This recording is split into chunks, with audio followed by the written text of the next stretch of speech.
Ayun na, ayun na, ayun na. Ayun na, yung chocolate.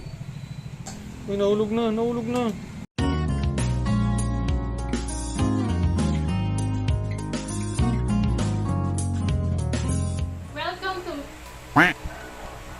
Welcome to my channel, Memoy Kitchen. Today, gagawa tayo ng whipped cream challenge stability test. So, ayan, meron tayong 6 na sasalangin para i-check kung alin ba dito yung pinaka-stable, yung pinaka-masarap, at yung pinaka-the best at tatagal hanggang kinabukasan. So, samahan nyo ako. Huwag na tayo magpatumpik-tumpik pa. Start na tayo.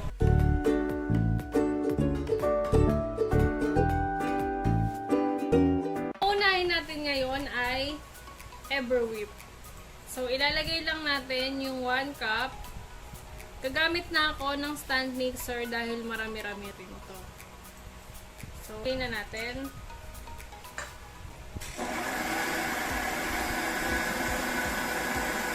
Whip lang natin siya sa medium speed.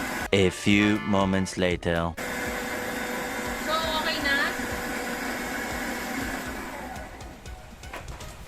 Ang isusunod naman natin ay yung kasunod niya, yung Bibo naman. Ay!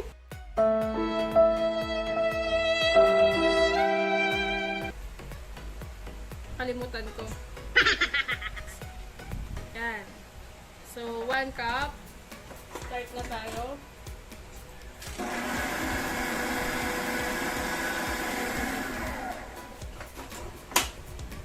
So, ayan, ililipat na natin sa ating lagayan. Wow!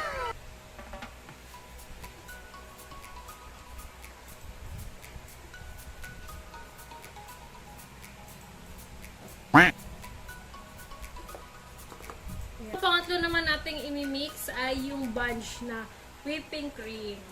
Lalagyan natin ng 1 cup. Medyo liquidy siya. Liquid.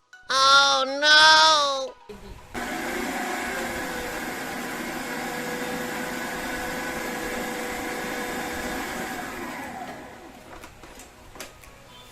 Minutes pa lang tayong nag-whip kay bunch, okay na siya. Super stable tong bunch na to. Matigas. Mabilis siyang ma-whip.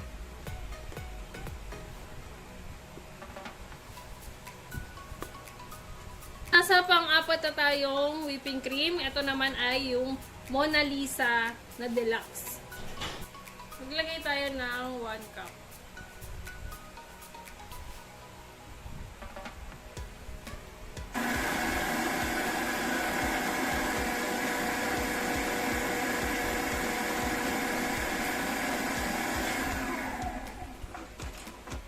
So after 3 minutes, okay na rin yung Mona Lisa natin. Nasa pang-5 na tayo na whipping cream na iti-test. Ito naman ay yung Ambiente. Ayan. Gupitin lang natin. Then, shake well.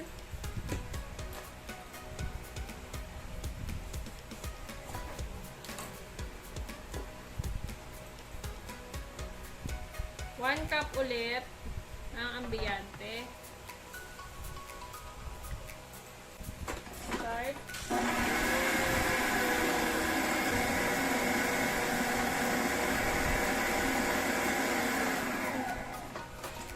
After 3 minutes, tapos na yung Ambiente natin.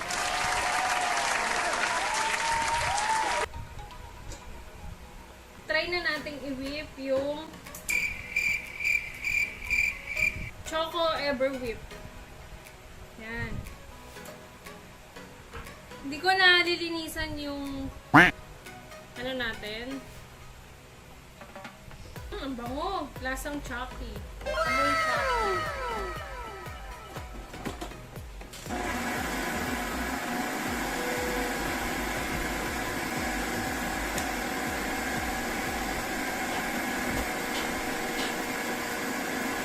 Few moments later. 3:15 ko lang siya winip. Ayan. Oh no! Then, ilalagay na natin sa lagayan. Papakilala ko lang isa-isa yung lahat ng ito. Bali si Ambiente. Si Ambiente ay Puratos product siya. Halos lahat ng non-dairy na whipped cream ay may mga stabilizer. So, what? May mga stability sila. Pwede silang ipang-decorate sa cake. Lahat ng ito ay hindi ko nilagyan ng sugar. So, ang mangyayari, titikman natin siya isa-isa ngayon para malaman natin kung sino yung may pinakamasarap na lasa. At mamaya, magpapipe tayo hanggang bukas natin siya itetest. Kung sino ba yung tumagal sa stability stage. Okay? So, mag-taste test tayo. Uunahin natin tikman yung Ambiente. Ito, tikman natin. Yan. Tikman ko na.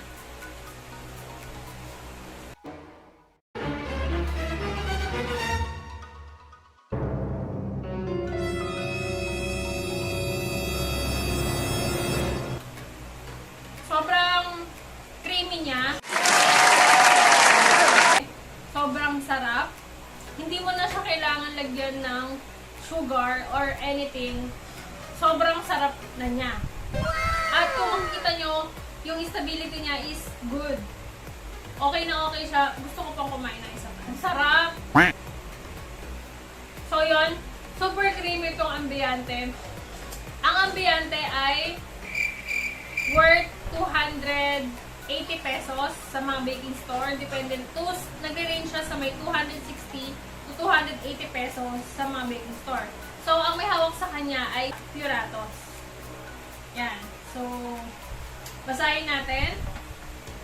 Stability, top performance, decoration, frozen storage, not required. Hindi siya nire-required na ilagay sa freezer. Dapat naka-chill lang siya.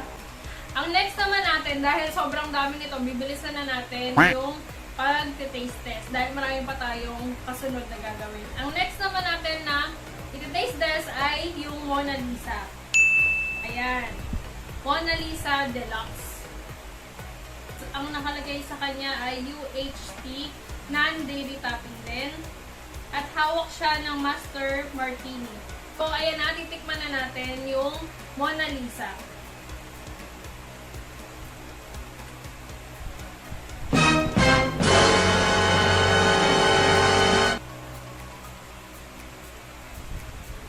Masarap din siya at mas malasa siya compare sa Ambiente. And lalasahan mo talaga yung vanilla na flavor. Isa pa.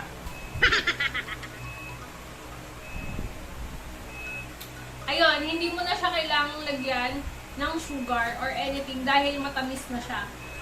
Matamis na siya itself. And makikita nyo yung mga magkakakulay. Halos yung etong dalawa na to, yung Ambiente and Everwhip ay sila yung may pinaka white na color. And then yung etong dalawa naman sila yung magkapareho ng kulay. And then yung Banji naman, yung Banji or Banji, yun naman yung medyo yellowish yung color. So, next natin ay yung Banji. Ito yung unang-unang sumikat noon nung mga 2 years ago na whipping cream. So, non-dairy din siya. Hindi rin siya nire-recommend na i-freezer. Okay? Pero kasi, kahit na nakalagay dito is hindi siya recommended na i-freezer.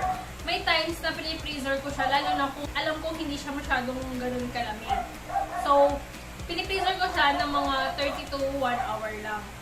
And then, after mo ma-whip, pini-freezer ko pa rin siya para mas tumagal yung lifespan niya. Para ito, mga to, pini-freezer ko siya. And then, pag gagamitin ko na, itutuko ko na lang siya.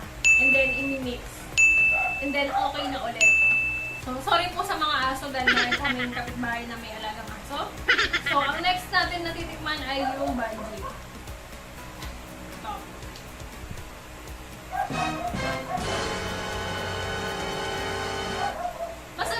yung bungee, medyo oily lang yung taste niya, and then meron siyang konting aftertaste, pero masarap pa rin siya. Hindi lang siya kasing sarap nitong dalawa na nauna. Hindi siya ganun katamis, medyo matabang yung bungee. And then, pero makikita mo sa stability niya is super stable siya. Mamaya malalaman natin kung hanggang saan ba talaga yung stable. Pagka-stable niya. Bali ito, medyo hindi siya ganun katamis, hindi siya ganun ka-creamy. Parang may aftertaste siya na medyo greasy, medyo oily. Yun. So, ang next naman natin na kikilalanin ay yung choco na, yung Everwhip, yung choco na Everwhip. So, ngayon, titikman na natin siya. Guys, ang sarap niya. Sarap! Oh my God! Wow! Medyo milky siya. Naglalasa yung milk and light of chocolate. So, ayun, ang sarap niya, guys. Kalasa niya yung Chucky, yung mga nabibili natin na drinks. So, ayun, feeling ko, dito sila, nag-come up sila sa mga ganong, sa mga Milo na milk drink. Siguro, pinaghalo nila yung Everwhip na white, tapos nilagyan nila ng konting choco, ganyan. Ang sarap niya. Pwede siyang papakin. Medyo mapait siya. Sa unang tikim mo, medyo mapait siya. Pero after nun, medyo super creamy and milky yung taste niya. Ayun lang. Ang panglima naman natin na titikman ay yung Bibo na products. Tignan natin. Ito ay from product of Singapore. So, ayan. Hindi siya ganun ka-available sa market, pero alam ko sa All About Baking siya nabibili. So, ito-try natin siya. Tikman natin.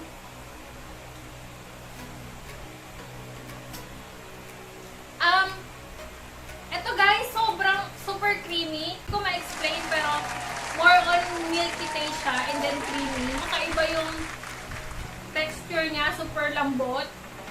Super creamy and milky. Yun. So, ang next naman natin na titikman guys is yung Everwhip. Ang sabi dito, ito yung pinaka-best brand na whipping cream sa Korea. Tapos, lagi siyang nanalo ng award-winning ang lola nyo.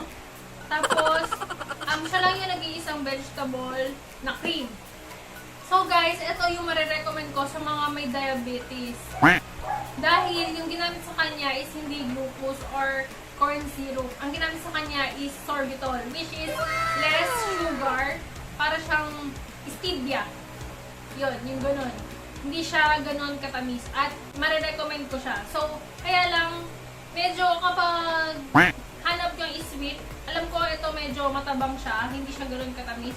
So, minsan, pag ginagamit ko ito, nilalagyan ko pa siya ng confectioner sugar na mga 1 tablespoon or 1 teaspoon. Depende sa preference ninyo. Pero ito, ang sasabihin ko lang is less sweet siya kasi nga, for diabetic person siya.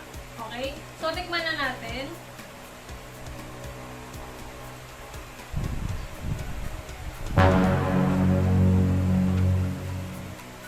Creamy siya, guys. Hindi siya ganun katabang. Hindi rin siya ganun katamis.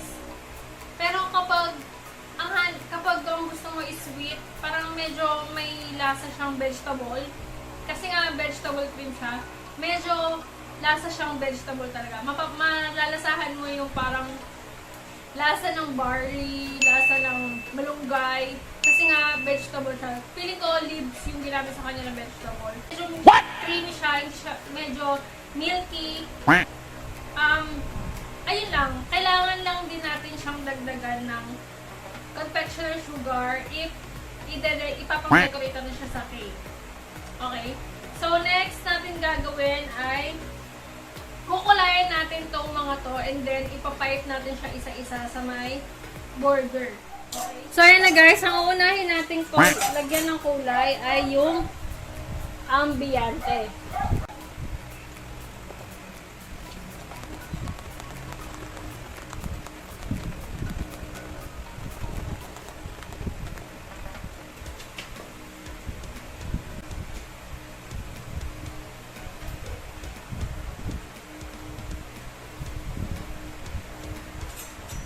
Next naman ay yung Mona Lisa, color red. Pero parang magiging light pink lang siya. Konti lang yung color na ilalagay. Para mabilis tayo.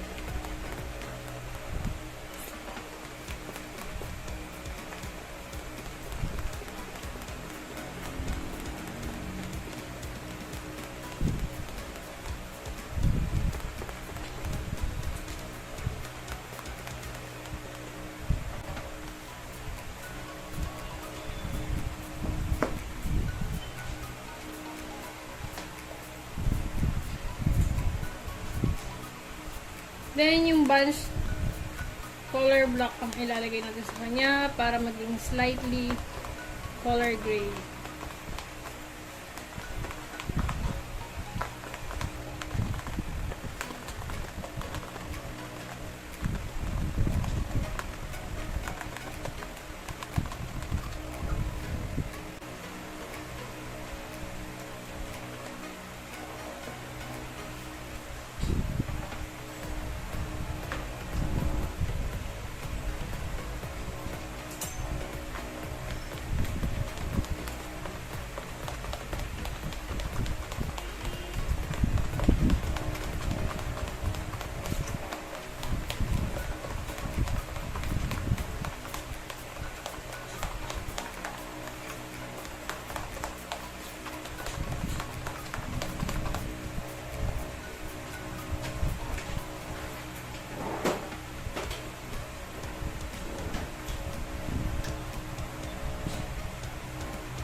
Then, ito, since violet siya, violet din yung itong kulay natin.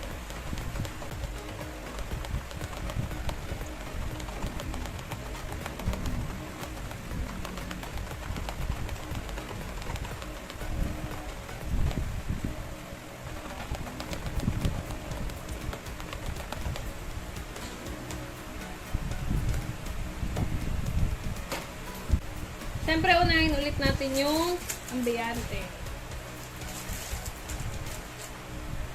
Ang paglagay ng icing sa may loob ng piping bag ay dapat sinisealed natin sila. Yung walang makakapasok na kahit na anong air. Yan, mga ganyan. Minsan may mga hindi talaga maiiwasan eh.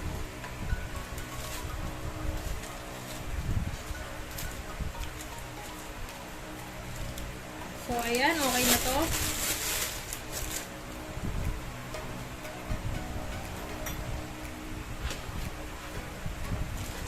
Mona Lisa. Ang babae. Girly siya, girly.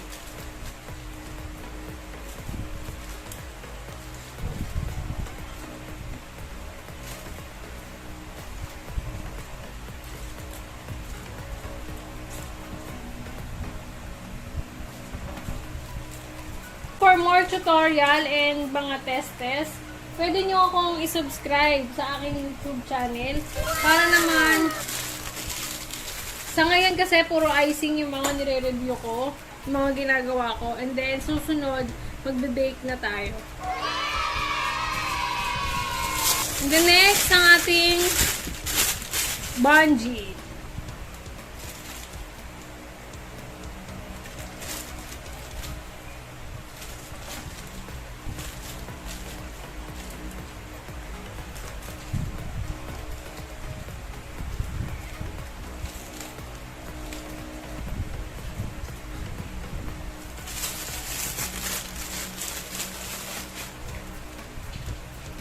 Mapapansin nyo, ito meron siyang nakapasok na air bubbles.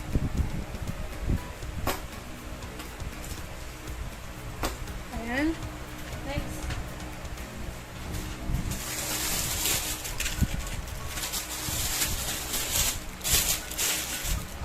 Ang next natin ay yung Choco Everwhip. Yan.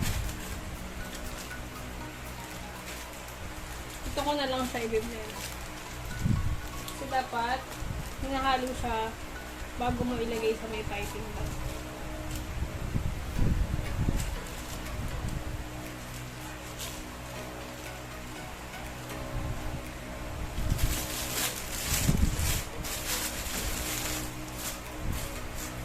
Makalat lang talaga guys. Ayan o, super lambot niya. Ang next naman natin ay yung Bibo.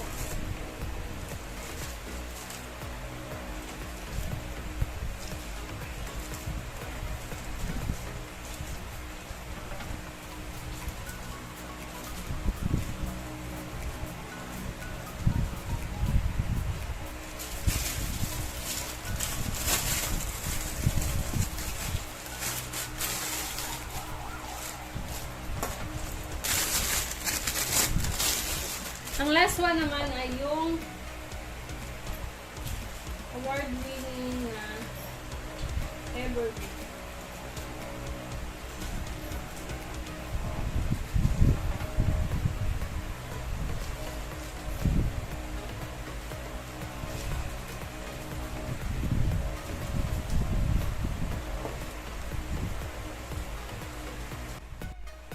So, ngayon guys, ito nilagyan natin siya ng mga Ambiente Mona Lisa Bunch Choco Whip Bibo Everwhip para malaman natin kung alin dito yung magtatagal. Okay? So, unahin natin yung ating ambiente. So, ang una nating design ay syempre, may hawak ako, di ba? Medyo mabigat. Ay rosette muna.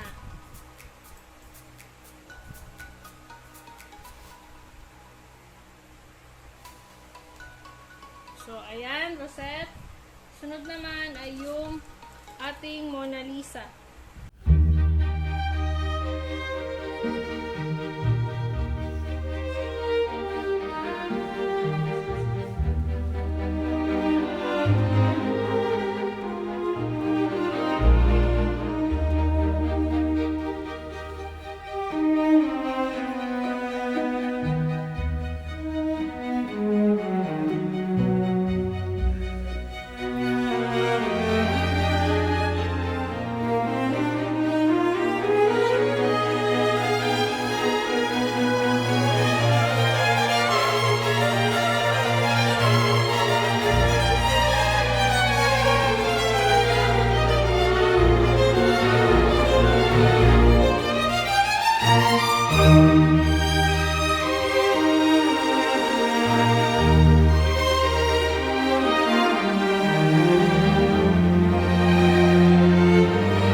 Okay?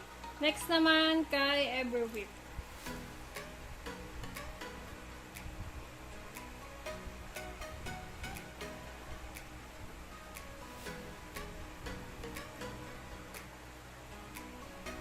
So, ayan na guys, ang ating mga nagawa. Pansin ko lang guys, yung ambiente and yung Bibo, parang sila yung talunan dito sa Ability Test. Dahil ngayon pa lang nag-start na sila na mag-bubbles. Ayan. Marami na siyang butas-butas, guys.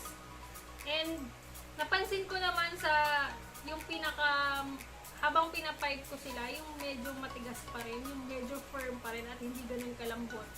Eh, yung dalawang to, yung Mona Lisa and Bunch. Mapapansin natin na si Everwhip ay sobrang linis pa rin niya. Sobrang ganda niya pa rin, pero nag-start na rin siya ng konting-konti na magbula, gumamit na magkaroon ng bula. Then, ito naman, kanina pa to, medyo malambot na talaga siya. Pero, hindi ako masyadong nakakita ng butas-butas sa kanya. At, kahit na sobrang lambot niya, kanina habang pinapipe ko siya, tingnan natin ayan. Inaalog-alog ko sila and then gaganyan ko. Tignan natin kung sino yung bibigay. Pero sa ngayon, wala pang bumibigay. Ito na ang ating mga whipped cream. Titignan natin kapag sumayaw ba ako, may malalaglag ba or bukas pa sila malalaglag. So, tignan natin ang kanilang stability. Ikot-ikotin ko sila. Nalaman nyo kung sino dito talaga yung ayan, naka-steady. Medyo bumaba na si si Choco Whip, saka si Everett. Oh no! Ayan okay. Actually, nung una akala ko ang bibigay si Ambiante, saka si Bibo. Pero hindi pala. So, tingnan ulit natin.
And then, si Mona Lisa.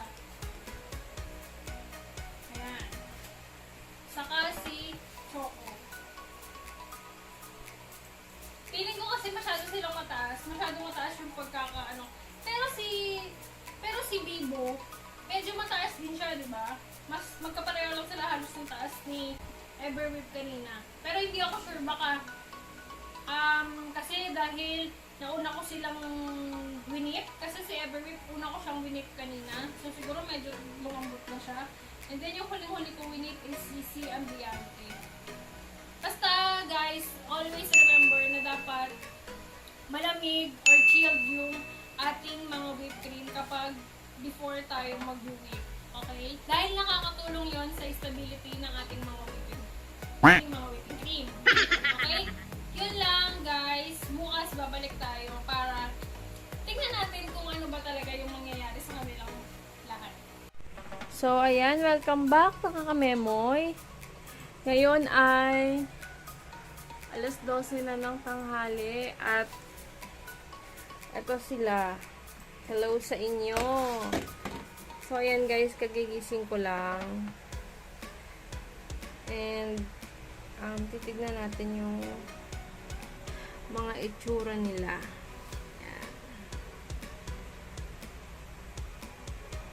Ayan, still, okay pa rin yung medyo nagtutubig-tubig na.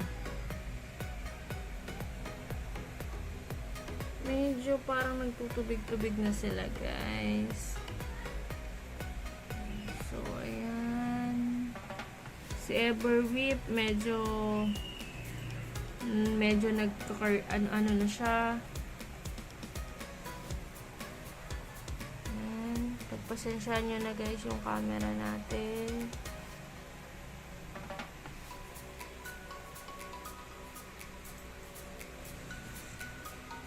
And so, magpapatulong lang ako. Ilalabas natin siya and then, go na tayo.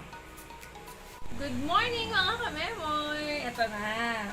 Malalaman na natin kung sino talaga yung pinaka matibay pagdating sa stability. So, lalabas tayo ngayon. Medyo mainit at alas 12 na ng tanghali. So, titignan natin kung saglit lang naman. Ayan. Dito lang tayo kasi sobrang init eh. Makikipag-ano tayo sa init. So, ayan. Check this out guys. Tingnan natin kung may mahuhulog. Bah! May mahulog guys! Ayun na, ayun na, ayun na. Ayun na, yung chocolate.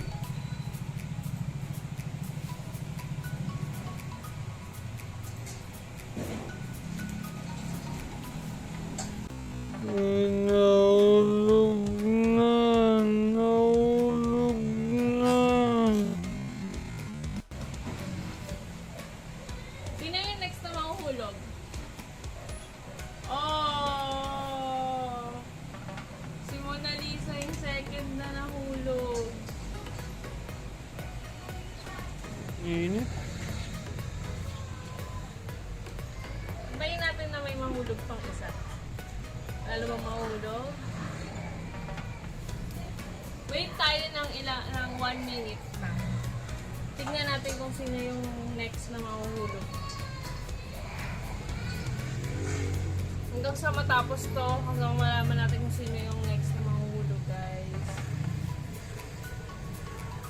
Init, diba?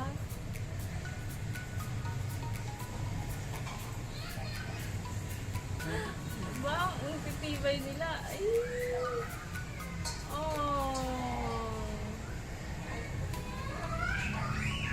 Ambiente! Bye! Bye-bye, ambiente!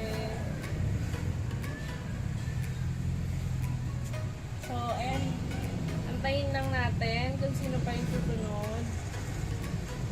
Meron pa bang susunod? Sayo-sayo natin. Chumibo. Oh! Yung bibo na. Isa pa.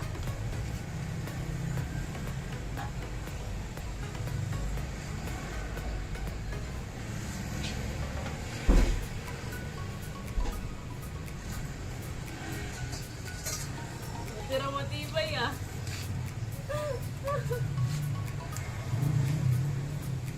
Parang nakikita ko na kung sino yung mananalo. Oh! Oh my gosh! Ang nagwagi ay Janjararan! Si Bungie yung nagwagi. Okay, pasok na tayo guys. So, ang may advice ko lang sa inyo na i-medium beat nyo lang yung mga whipping cream kapag i-beat ninyo, and then kailangan always chilled. If ever na ma-overbeat nyo yung mga whipping cream, ano nyo lang.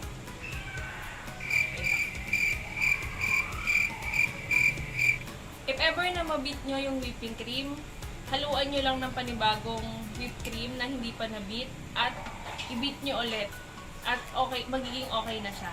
So yun lang guys, sana mag-subscribe kayo sa YouTube channel ko para marami pa po. Oh no! Sana mag-subscribe kayo sa YouTube channel ko para marami pa kayong matutunan about cakes, desserts, and iba pa. Okay? See you on our next vlog. Bye!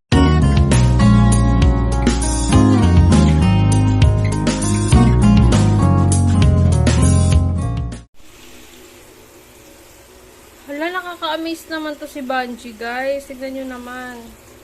Nililinisan ko na siya at ayan, ano pa rin siya, stable pa rin. Ano na? Ay, ano to? Bato?